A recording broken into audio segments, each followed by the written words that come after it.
À 3,5, 4,5 ou 5,5 $, le wax de Maman Moseka vous rend inoubliable. Merci de nous contacter. Frika et Saré, nous faisons du soleil, de l'électricité. Nous avons des kits comme kit bilingue, kit gold, kit premium, kit diamant. Nous sommes situés à la 2e rue Limité industrielle, en diagonale de l'église La Compassion, référence Mobile Métal. Pour plus de contacts, veuillez nous contacter au 082 19 71 737. Frika et Saré, nous faisons du soleil, de l'électricité. Non à la balkanisation de la République démocratique du Congo. Le Congo restera un et indivisible.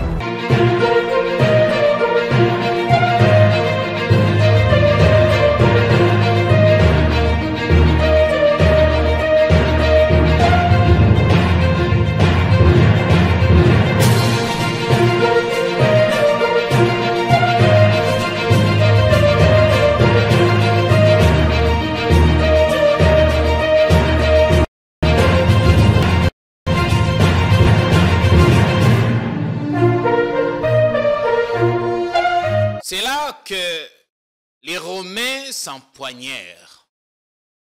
Nous n'avions peut-être pas tort quand nous disions en son temps que la nébuleuse union sacrée avait tout d'un panier de crabes.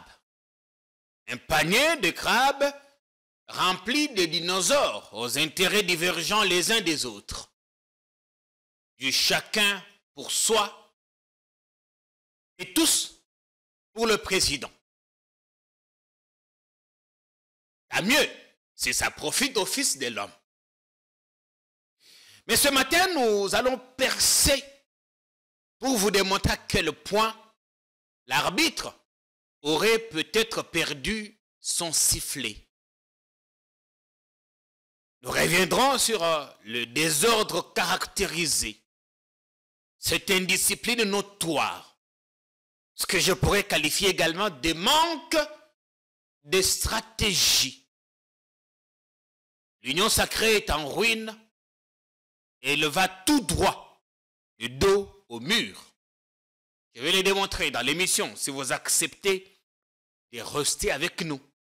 Nous reviendrons sur la théâtralisation de la scène, les événements de ces dernières 72 heures, mais également sur l'oligarchie qui caractérise certains, l'indiscipline dans laquelle d'autres se distinguent et le silence absolu du monarque, du chef des troupes, hein? Comme on l'appelle là-bas, l'autorité des références, son silence absolu. L'échec la stratégie de l'Union sacrée pour l'élection de bureau de l'Assemblée nationale est assez révélateur des déficits et des failles qui caractérisent la famille politique de Félix Tshisekedi. Nous allons y revenir avec force de taille. Si vous acceptez d'aller avec nous jusqu'à la fin, acceptez d'abord que l'on vous transmette nos salutations chaleureuses. Bienvenue à votre chaîne. Bienvenue à ce nouveau numéro de votre émission. Ici, nous, on dit la vérité. Parce que par-dessus tout, nous aimons les détails. On dit la vérité, on choisit des mots, on respecte les règles. Parce que nous savons pertinemment bien qu'en démocratie, la liberté s'arrête là où commence celle des autres. Si vous êtes en forme, c'est une bonne chose. Si vous avez quelques soucis, tout ce que nous, on peut vous dire ce matin, c'est vous souhaiter la santé. Le reste, le matériel et tout ce qui va avec, on les aura. On commence l'émission avec une pensée. Une pensée d'abord pour nos concitoyens du Kivu, qui croupissent sous les affres d'une guerre injuste, nous imposée par un adversaire connu, le Rwanda. nos pensées à ces hommes, à ces femmes, à ces enfants qui ont quitté leur village, leur champ, abandonné leurs troupeaux pour se mettre à l'abri dans un camp de déplacés où il manque de tout, où ils sont même pourchassés par l'ennemi. Tout ce que nous avons comme arme, nous, c'est notre parole. L'appel à la mobilisation que nous faisons. Nous les faisons. Même si quand vous regardez bien la théâtralisation de la scène politique, vous ne vous rendrez sûrement pas compte que nous sommes un pays en guerre. Vous ne vous rendrez pas compte que nous sommes un pays dont des pans entiers, des territoires entiers sont sous contrôle de l'ennemi. À ce propos d'ailleurs, j'ai envie de m'interroger où se trouverait Monsieur notre Président. Le week-end, nous avons appris, nous avons vu qu'il était à Brazzaville. Il a même été taquiné par le président Sassou qui les qualifia d'itinérants. Itinérant, le dictionnaire français donne assez de détails sur ça. C'est quelqu'un qui est partout à la fois, à des moments successifs. Et Sassou le fait exprès, face à la caméra. Il le dit à 2 reprises. Ah, vous êtes vraiment... Non, il a dit, tu es vraiment itinérant. Et le président Tshisekedi, qui souhaite la bienvenue à Sassou chez lui. Il dit, Monsieur le Président, bienvenue chez moi. Ils ont rigolé. On a vu une autre photo, une autre vidéo avec le président de la Banque mondiale, de la Banque africaine de développement. Là encore, c'était des rigolades. Oui, on n'interdit pas à Monsieur notre Président de rire. Mais de temps en temps, de garder la posture d'un pays en guerre. De garder la posture qu'il a à la tête d'un pays qui souffre, qui manque de tout en ce moment. Mettons de côté notre misère. Mettons de côté la surchauffe sur le marché. Mettons de côté l'instabilité monétaire. Mettons de côté l'électricité qui est devenue un véritable calvaire. Mettons de côté l'eau qui ne coule plus de nos robinets. Parlons de l'Est. Parlons de l'Est. Monsieur le Président, c'est vrai, vous portez la voix du Congo. Vous faites bien de le faire. Mais nous sentons que dans votre agir, nous voudrions bien voir une certaine rage. Une certaine rage. Une certaine indignation. Bon, le président ukrainien, il a l'avantage d'avoir été comédien. Monsieur Volodymyr Zelensky, il a l'avantage d'avoir été comédien et du coup, il assure bien sa mise en scène. Même quand vous voyez la tenue qu'il porte, vous voyez ces mecs qui s'adressent au Parlement européen en t-shirt. Bon, il a été comédien, il sait comment s'y prendre. Nous ne vous demandons pas de ne pas vous faire raser. Nous ne vous demandons pas de ne pas être sur votre 31. Nous demandons juste une petite attitude. Une petite attitude. À ce sujet d'ailleurs, j'ai lu une analyse pertinente et je crois que plus d'une fois nous y sommes revenus ici sur notre chaîne, sur l'attitude du président. Notre ami Alain Saint-Pierre Mwamba, un éminent journaliste basé à Kolwezi, a interpellé le président. Je voudrais, parce que si moi je commence à vous raconter ça, vous risquez de penser que j'invente des salades. En fait, c'est des choses que nous avons dites ici, à bien de reprises. Peut-être que quand ça vient de Kolwezi, ça pourrait capter l'attention. Alain Saint-Pierre va très loin pour expliquer le titre de son analyse, c'est « Monsieur le Président, votre entourage ne vous aide pas ». Mais de plus en plus, je commence à quitter ce concept d'un entourage qui n'aide pas. Parce qu'au finish, on est chef. Quand on est chef, on est visionnaire.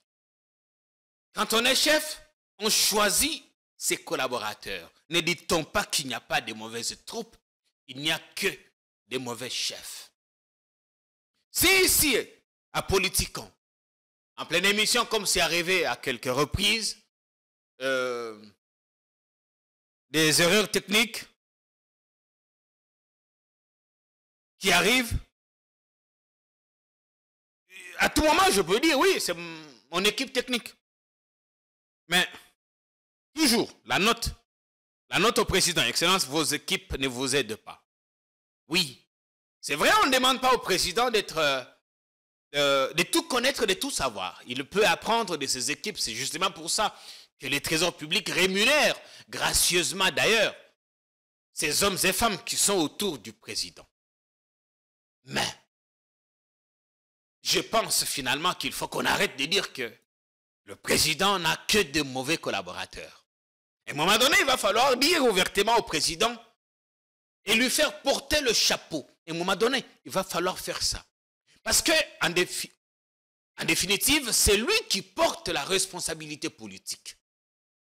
J'ai aimé ce que le professeur Mampouya a dit ici hier. Il dit oui, vous voulez changer de constitution. Vous voulez donner plus de pouvoir au président. Ah oui, mais dans ces cas, acceptons que le président nous soit redevable.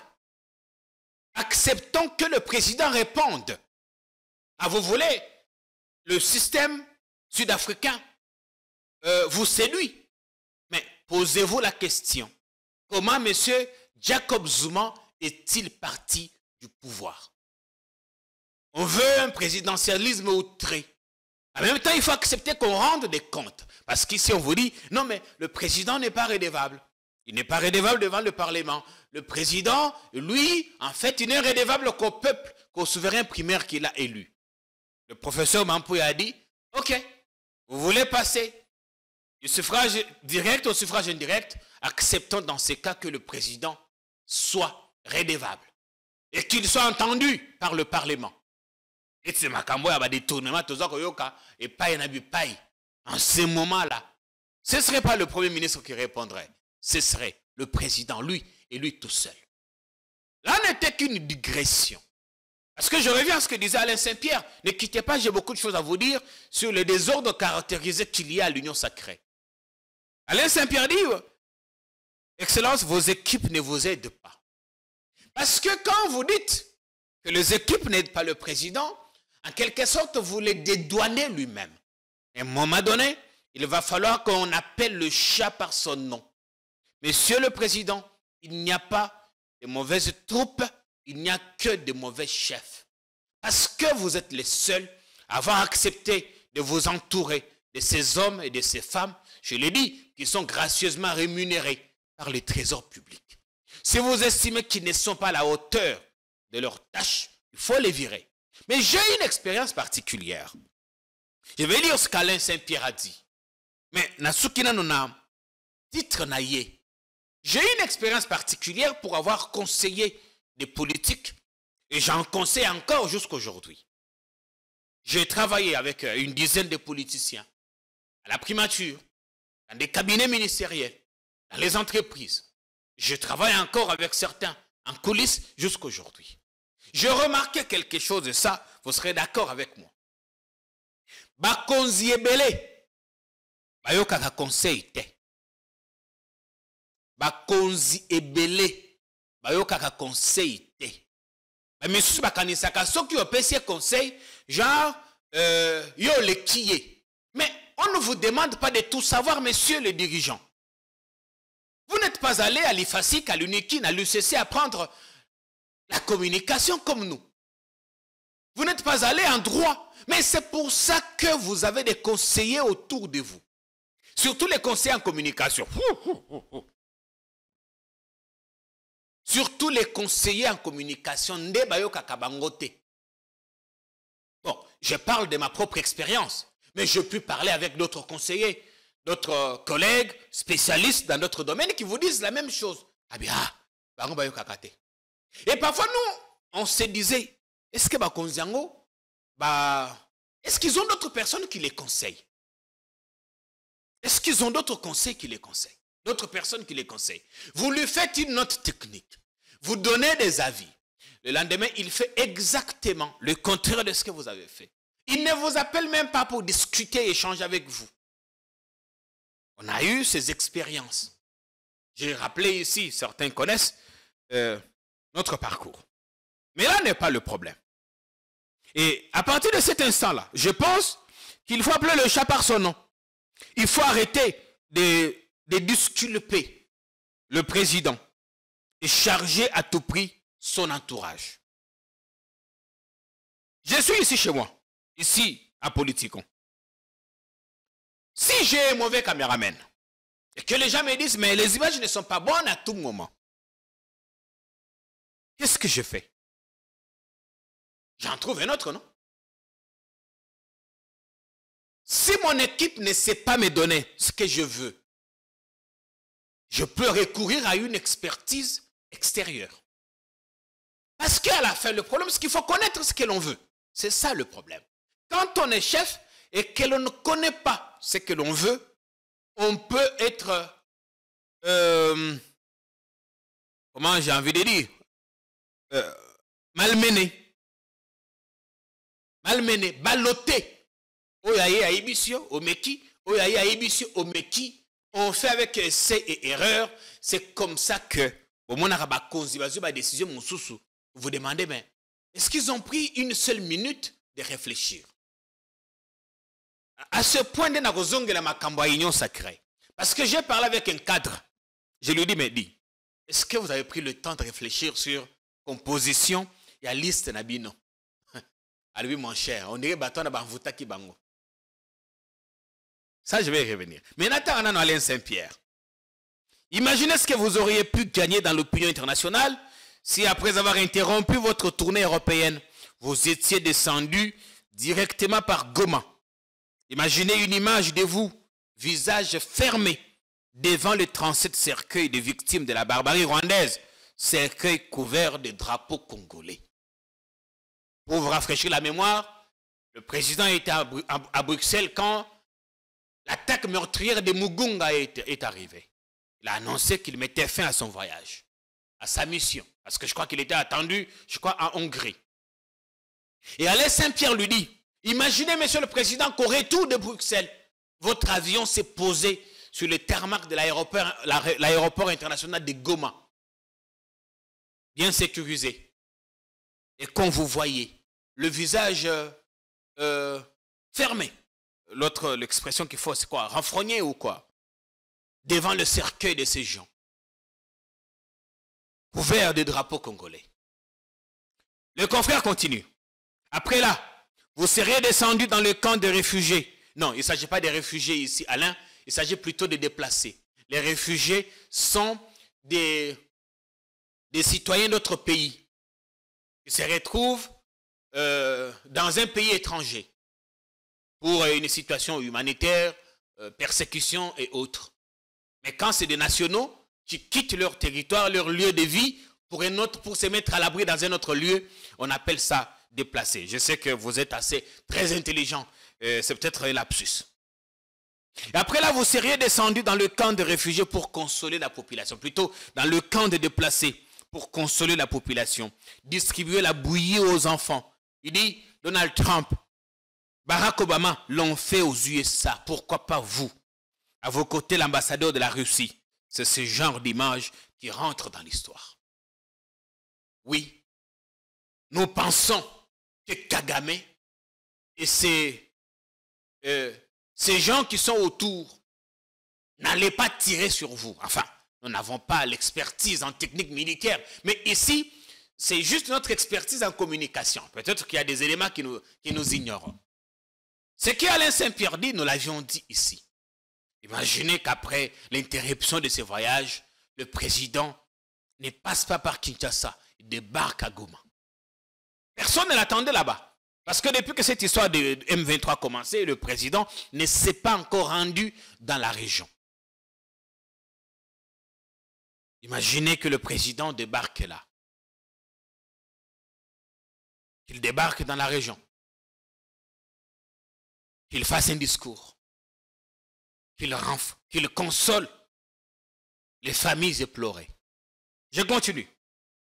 Ensuite, dans ces décors, vous auriez pu lancer un message fort et sévère au Rwanda et à la communauté internationale. Dans la soirée, vous alliez réunir le Conseil de sécurité avant d'ordonner une attaque dans une zone non habitée au Rwanda. Parce que ceux qui nous disent Non, ne tirez pas. Non, ne faites pas la guerre au Rwanda. Ce sont les mêmes qui soutiennent le Rwanda. N'avez-vous pas remarqué que les mêmes amis auprès de qui nous nous confions sont les partenaires du Rwanda? La France est un grand partenaire du Rwanda. Les États-Unis, au-delà de la communication qu'ils font, au-delà des condamnations qu'ils enchaînent, ces gens sont des partenaires, ils financent le Rwanda, ils financent l'armée rwandaise. Imaginez qu'en ce moment-là, le président convoque le conseil de sécurité sur place à Goma, le chef d'état-major, les renseignements et tout ça. Réunion bien filmée, les images partent.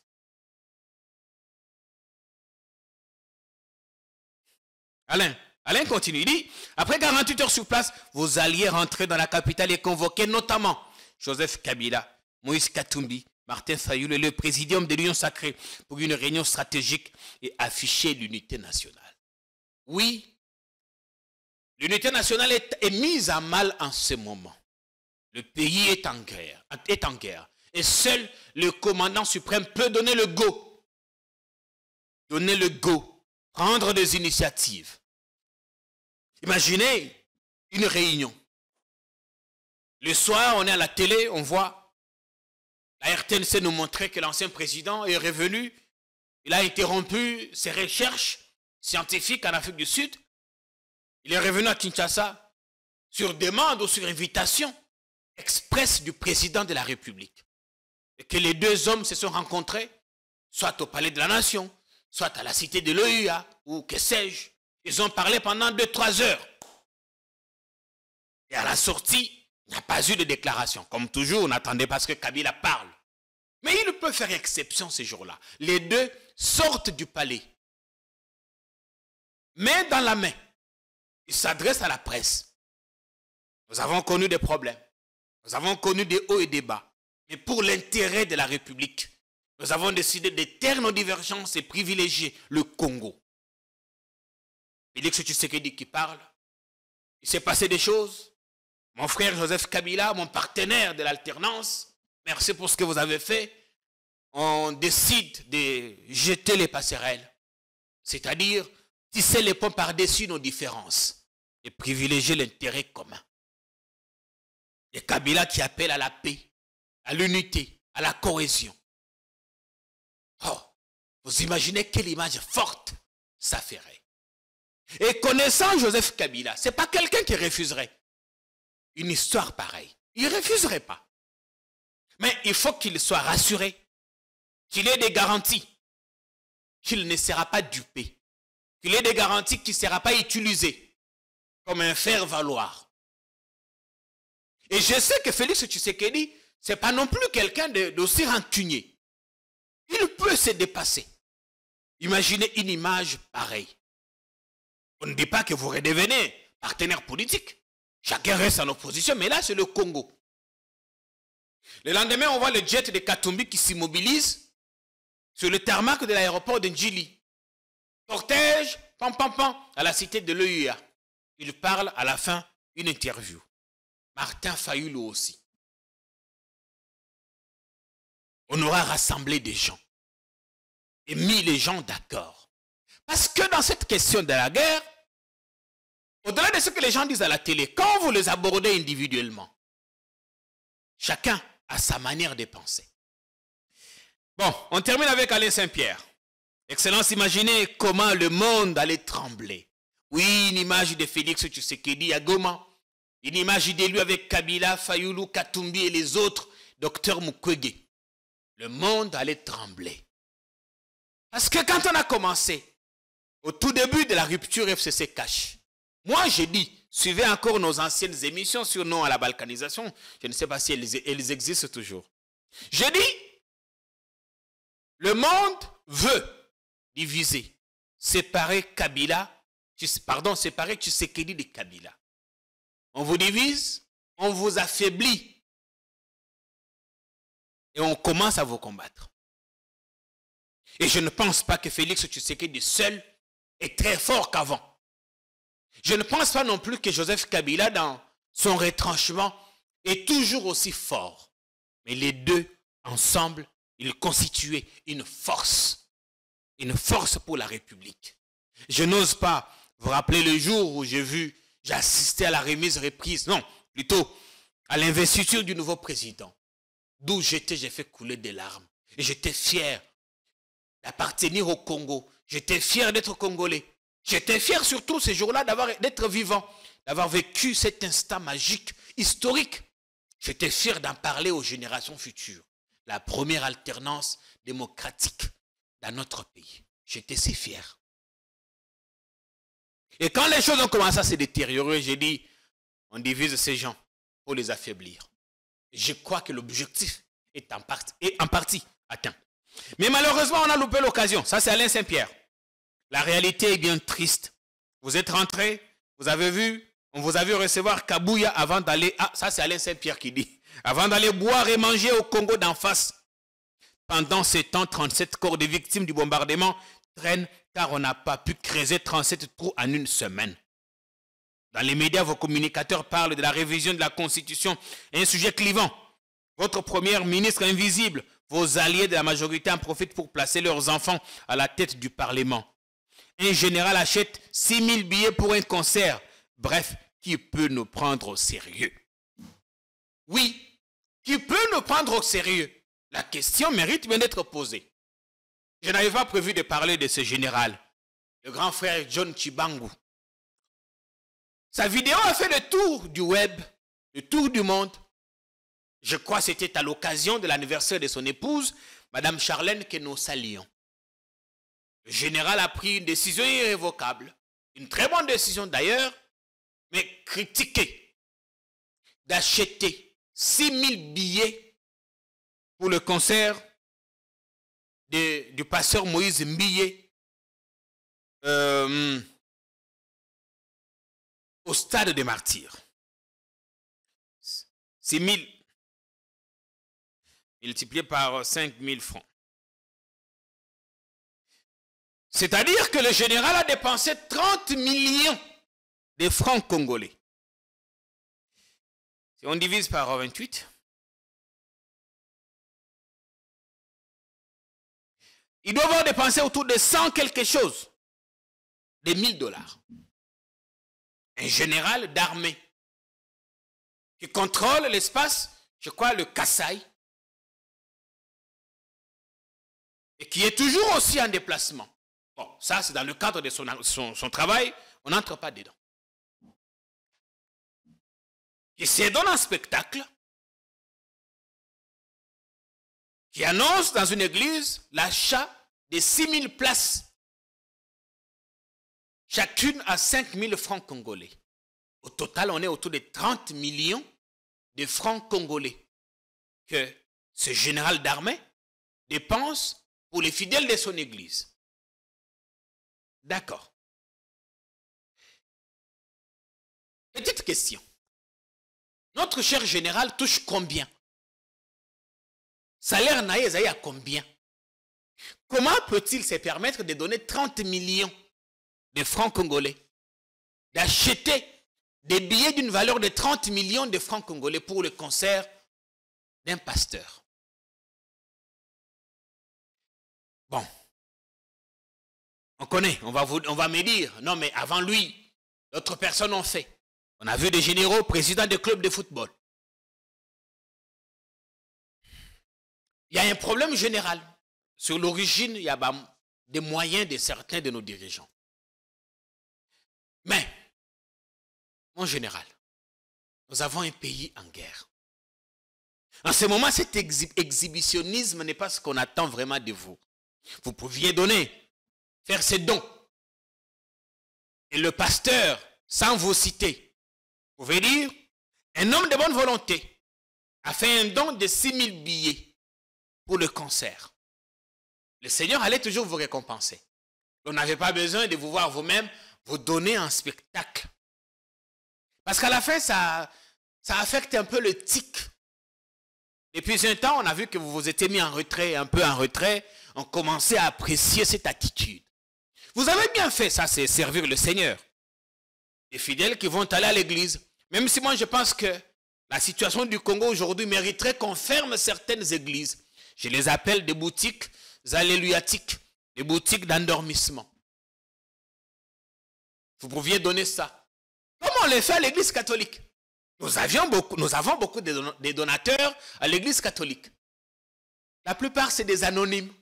Quelqu'un qui fait un don, il ne veut pas qu'on le cite. On pouvait le faire.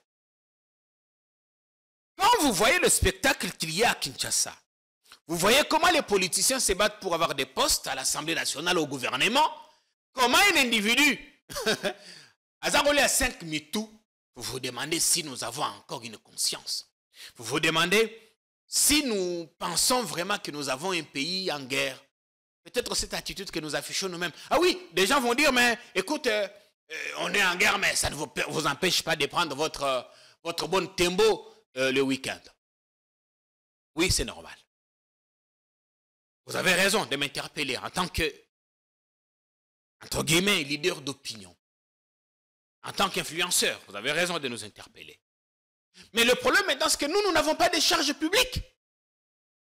Nous n'avons pas de charges publiques. Le pasteur Mbilé n'a pas de charges publiques. Il peut organiser son concert. Fally Ipupa n'a pas de charges publiques. Il peut tout se permettre. Nous demandons quand même une certaine attitude dans le chef de ceux qui ont la charge publique. Parce que c'est vous qui allez donner le go dans certaines choses. J'en viens maintenant à l'élection. Oh, d'abord, cette info. Quand c'est bon, il faut le dire. Quand c'est mauvais, on dénonce. Dès qu'on prend ses ping, on va voir sa photo. Il a fini par avoir son passeport.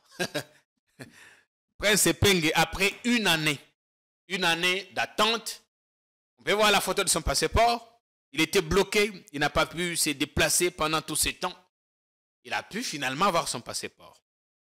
Il avait introduit sa demande. Il était passé ici dire comment sa demande était bloquée à un certain niveau. Lui parlait de l'ANR. Et là, hier, il a été appelé. Il est désormais en possession de son passeport. Merci à ceux qui l'ont fait. Même si pendant longtemps, pendant une année, le prince doit avoir subi des préjudices. Il reste maintenant Alain Bolodjoa, dont le passeport est toujours confisqué au niveau de la DGM. Quand c'est bon, c'est bon. Quand ce n'est pas bon, on dénonce. La presse est revenue ce matin sur les ministres Ngobila qui seraient en fuite parce qu'on a appris qu'il y a un audit qui va être diligenté là-bas. Donc Gentini va être traqué jusque dans ses derniers retranchements. Nous avons appris que son ministre des Finances est en fuite. Il a communiqué qu'il est plutôt sorti en bonne et due forme, sans dire quand est-ce qu'il reviendra, lobby à Kenasso médicaux. On a appris que certains proches, eux aussi, ont quitté le pays ou s'apprêteraient à quitter le pays. C'est-à-dire qu'il y a des cadavres dans le placard. Des cadavres dans le placard. Bon, on verra bien jusqu'où ça va aller. L'union sacrée maintenant. Est-ce qu'on peut voir d'abord la vidéo de VK qui arrive, qui dépose sa candidature? Tout le monde a une interview naïe. Bon, Tozonga. Et ça me permet un tout petit peu. Merci beaucoup. Le candidat unique au poste de président de l'Assemblée nationale pour le compte de l'Union sacrée de la nation. Mais je remercie aussi le président de la République qui est la haute autorité de l'Union sacrée. Le peuple congolais sera correctement représenté dans cette salle et sa voix, ses desiderata, ses coups de détresse seront relayés par les honorables de l'opinion. Ce sera un véritable temple de la démocratie. Et je souhaite bonne chance à tous les candidats aux différents postes, que la démocratie l'emporte et que la sérénité revienne dans le cœur des gens, parce que nous avons beaucoup de défis qui nous attendent. La guerre à l'Est, le défi de la pauvreté que nous devons combattre et tout le reste. Donc nous sommes une institution importante au cœur de beaucoup de gens. Tout ce que vous avez dit en lingala. Donc la tondi botondi na bana nyonso oyo tangu saki ba premier de nos secret ba kona lokola moko président na Congo candidat à l'Assemblée nationale. Mais c'est nous na Ngonjamboka. Il y a dans un autre autorité de secret la confiance au Sénégal et pour ça la nyonso po peuple na biso elingi po ezali institution monene kolela na ye makambo oyo nyonso baeli balingi bareleye bakozwa mikro mpe kosala milonde ekoma ti na bainstitution oyo ekambaka mboka demokrasi eseleli te nyonso akozala lese na kati ya temple oyo ezali institution monene batondi botondo bato nyonso mpe bonne chance à tous les candidats. Merci, téléspectateur du Liberté Télévision, Vital Kamere, Bakanini.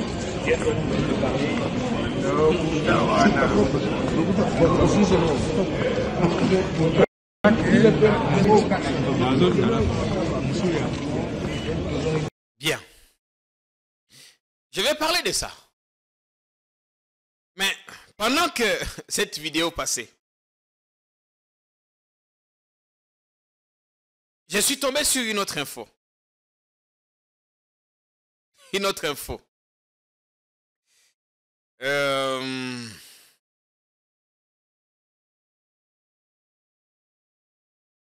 Une autre info que je vous donne. Cette fois, c'est la police.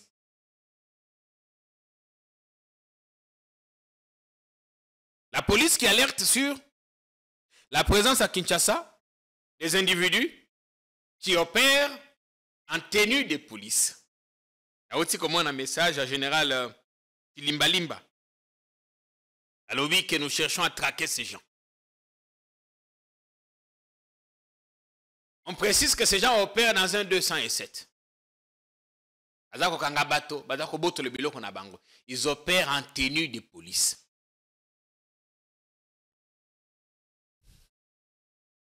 Et ça fait bien longtemps que ces histoires arrivent.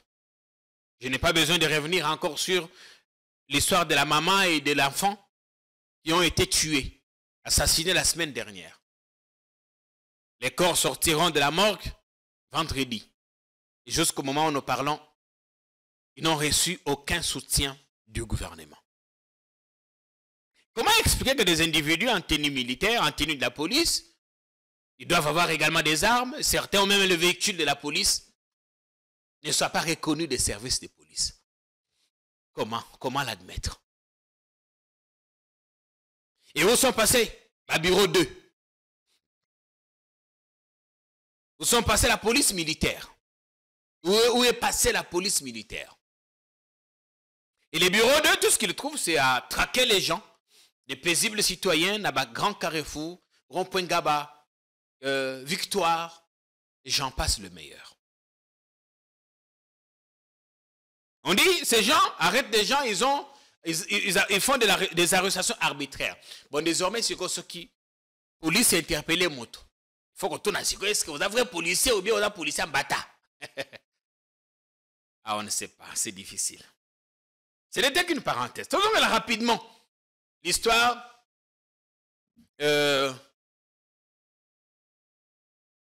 du panier de crabes.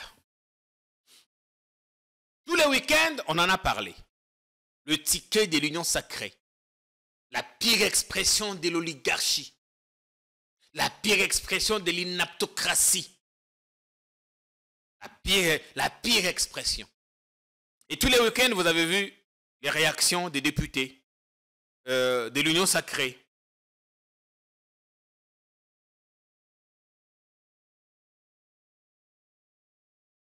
Qui ne sont pas d'accord avec ce qui s'est passé.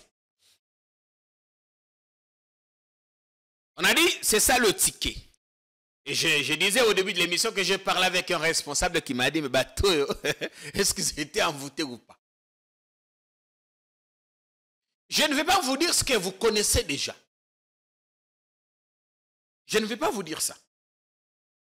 Mais je vous donne quelques règles. C'est là que je disais au début de l'émission, est-ce que l'union sacrée est en panne de stratégie? Est-ce que l'union sacrée est en panne d'expertise?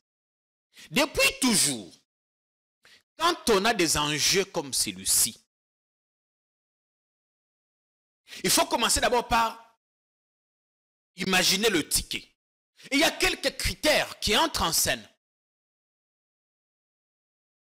Il y a d'abord des critères qui dépendent de la masse des critères personnels et des critères totalement individualisés. Le tout premier, en formant un ticket, on se demande d'abord, on a combien de postes? Là-bas, à l'Assemblée nationale, il y en a 7. Et depuis toujours, l'on tient compte de la représentation nationale du pays. Il y a de ceux qui seront au bureau de l'Assemblée et d'autres qui seront au bureau du Sénat. L'on s'est dit, on partage les deux. On tient compte du format. Ça peut partir, par exemple, par des grands blocs. Des grands blocs du genre le Grand Kasaï, le Grand Katanga, le Grand Kivu, le Grand Bandundu, enfin, le Grand Bandundu, le Congo central. Et d'autres, partir de grands blocs. Le Grand Équateur, le bloc linguistique, et sortir un ticket. Le ticket, il doit tenir compte également du genre, le gender. Dans le ticket de l'Union sacrée, une seule femme a été reprise sur 7 postes. Mais on va dire de Félix Tshisekedi qu'il est le champion de la masculinité positive. Mais ça, c'est une insulte. Une seule femme sur 7 postes. Il faut savoir quels sont les postes qui doivent revenir à qui et comment. On revient maintenant sur les capacités personnelles de chacun. Malheureusement, ce n'est pas ce qui a été fait. Là-bas, 5 personnes se sont rassemblées, ont cousu, ont pondu un document qui a été aussitôt rejeté. L'inquiétude maintenant, c'est que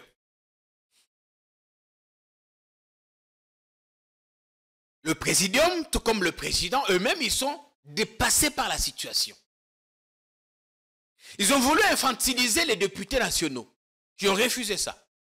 C'est pas possible, c'est pas normal, nous ne l'acceptons pas. J'ai même vu un allié de l'UDPS se déchaîner dans les réseaux sociaux. C'est pas possible, les députés ne sont pas des moutons de panurge. Il y en a un qui s'est même souvenu du temps FCC Cash, Steve Mbikai, qui dit, même dans le passé, ce n'était pas ainsi. Il dit, les chefs de regroupement politique sont devenus des garçons de course. Son tweet ou ses tweets sont sur son compte. On a pensé à un ticket, finalement ça n'a pas marché. Pourtant on vous a dit, soit vous vous mettez d'accord sur le ticket, et pour se mettre d'accord sur le ticket, il faut consulter tout le monde. Soit on va aux élections. Les gens vont candidater et le meilleur vont l'emporter. Parce que la conséquence dans ce qu'ils ont fait, c'est qu'on a retrouvé 2 personnes d'une même province. Vital Kamerhe et le fils de Modeste Bahati. Je vois les gens qui s'en prennent contre lui, le fils de Bahati, tout ça. S'il a des compétences, tant mieux. Mais il n'est pas là parce qu'il a des compétences, malheureusement. Il est là parce qu'il est pistonné par son père. C'est là le problème. Tant mieux. J'ai suivi une vidéo de lui, je trouve qu'il parle, il se définit comme panafricaniste. Ok, très bonne chose. Mais malheureusement, dans le cas sous examen, tous les 2, Kamerhe de Walungu, Bahati, Serge et de Kabare, le Sud Kivu va avoir 2 postes clés au sein du bureau de l'Assemblée nationale. C'est inimaginable. On prend le Grand Équateur, le professeur Jacques Joly et Senge Kelly, et la sœur de M. Jean-Pierre Bemba. Tous les 2 sont du Grand Équateur. Parce que dans la prise en compte des blocs du ticket, on a 26 provinces, peut-être pour Seigneur Sekoko Tate, et toutes les provinces ne seront pas représentées, mais on peut prendre en termes de blocs un représentant de l'espace Kasaï, un représentant du Grand Katanga, un représentant du Grand Kivu, un représentant de l'Équateur, un représentant entre le Bandundu, le Congo central. Voyez-vous, et d'autres régions. Ce qui ne s'est pas passé. Alors maintenant, l'Union sacrée est dépassée. On a ouvert le bal. Enfin, on a ouvert le match. N'importe qui peut candidater. J'ai vu qu'il y a eu des candidats partout sauf à la présidence. C'est qui ouvre inévitablement le boulevard pour VK. Mais ce n'est pas fini. Parce que Mbosso, Pépé, qui était déjà l'Ikolo Makassi, Azongiti Nase. Comme quelqu'un le disait ici, Nekodanou à lobby, c'est une triste fin de carrière. Au moins, quelqu'un qui a joué dans des grandes équipes, qui a joué dans de grands championnats, qui a remporté des trophées. Il finit sa carrière, au Moni, comme il y a une équipe Moroboye, basée en Chine, basée aux États-Unis, à Kekosuka, peut-être dans le Popo, dans le Bumbashi. Et avec tout ce qu'il a fait, il a accepté de s'humilier et d'être candidat à deuxième vice-président. Et malheureusement, il ne va pas passer. Malheureusement, il ne va pas passer parce que il y a Moussa Nyamwisi qui s'est porté candidat à deuxième vice-président et apparemment il a le soutien de plusieurs autres députés. Il a le soutien de plusieurs autres députés. Et Moussa aussi, il faut qu'on se pose la question, qu'est-ce qu'il a fait en tant que ministre de la coopération? On se souviendra encore quand ils sont entrés au gouvernement. Moussa, Kamere, Jean-Pierre Bemba, on a dit, tiens, les choses vont bouger. Qu'est-ce qu'il a fait en tant que ministre? Quel est son bilan en tant que ministre de la coopération? En attendant qu'il nous réponde, nous pensons qu'il a toutes les chances de battre le vieux Mbosso. Mais Pépé, comme il avait été élu contre Kamere, il a fait quand même une centaine de voix. Peut-être qu'il peut créer la différence. L'ordre serait donné pour qu'aucun candidat ne soit éliminé. L'ordre aurait été donné à Pépé, à la mototé, et que la démocratie l'emporte. Mais si vous voulez que la démocratie l'emporte, acceptez qu'il y ait d'autres challengers face à Kamere. Si vous voulez que ce soit ça la démocratie. Il y a plusieurs candidats maintenant. Il y a une candidate pour le compte du parti de Moïse Katumbi. Deux d'ailleurs, enfin, les ambitions s'étaient exprimées. Je crois qu'il y a l'honorable Kistel Vanga qui était pressenti. Je ne sais pas si elle a déposé sa candidature. Il y a la princesse, la princesse Dominique Munongo, qui est la candidate désignée du parti Ensemble, qui va faire face à Constant Moutamba. Et il est bien comme rapporteur adjoint. Et ce qui totalement bien à calcul, Constant peut l'emporter. Parce que depuis longtemps, certains le soupçonnent d'être proche de l'Union sacrée. Sauf si Madame Dominique Munongo arrivait à jouer autrement. Et à la fin, c'est l'arbitre qui perd. L'arbitre qui a perdu son sifflet. Parce qu'en ces moments, on peut dire on fait exprimer on laisse la démocratie s'exprimer. Mais est-ce que ce n'est pas l'expression de l'inefficacité ou d'un leadership inefficace? Si on est passé par les primaires pour le premier poste, pourquoi on n'a pas pensé aux primaires pour d'autres postes? Comme ça, on composerait un ticket commun. Absence de leadership au sein de l'Union sacrée? Indiscipline ou rébellion? L'arbitre a-t-il perdu son sifflet? Parce que de plus en plus, on ne sent pas l'arbitre. Parce qu'évidemment, quand il y a cette récréation troublante, l'ordre public troublé, ou l'ordre au sein de l'organisation est troublé, l'arbitre doit sonner. Il faut que ça s'arrête. Pachi, vous devez sonner. Pour l'instant, on a comme l'impression que votre sifflet est perdu. Bonne journée. Salut à tous. Merci.